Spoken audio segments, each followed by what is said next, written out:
99,99% des pasteurs, prophètes, évangélistes, docteurs en Afrique sont rosicruciens ou francs-maçons.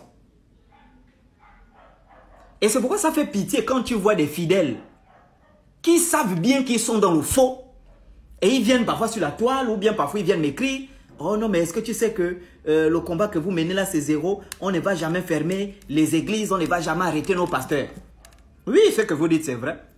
Aussi longtemps que leurs amis francs-maçons sont dans certains postes politiques et administratifs dans les pays africains, c'est normal qu'on ne puisse pas les arrêter. Et je vous informe que 99% de vos pasteurs prient dans les mêmes obédiences maçonniques que certains hommes politiques, certains hommes, certains responsables administratifs dans les pays africains. Et je vous informe que beaucoup de vos pasteurs même sont plus gradés que certains hommes politiques. Et c'est pourquoi ces hommes politiques n'arrivent pas à les arrêter, parce que dans les obédiences maçonniques, les obédiences sataniques, les obédiences lucifériennes, ces pasteurs-là sont les chefs de beaucoup des hommes politiques là. Vous savez que lorsque le christianisme, la franc-maçonnerie, elle est ennemie du christianisme. Ça, vous le savez. Lorsque les francs-maçons commençaient à prendre le pouvoir en France au XVIIIe siècle, notamment après la Révolution française de 1789, beaucoup de chrétiens à partir des années 1930 ont compris que s'ils veulent maintenir le christianisme en vie, ils sont obligés soit de coopérer ou bien de rentrer dans la franc-maçonnerie pour maintenir leurs églises, leurs temples en vie. Parce que quand la franc-maçonnerie est venue, c'était pour détruire toutes ces églises-là. Parce que la franc-maçonnerie est ennemie du christianisme et du catholicisme. Pour ceux qui ne le savent pas. Et donc, beaucoup, pour rester en vie, ils ont eu unique recours que d'aller rentrer dans les obédiences maçonniques. Et beaucoup sont francs-maçons, beaucoup sont lucifériens. Et la stratégie qu'ils adoptent, c'est que il est franc-maçon la nuit et la journée, il est pasteur.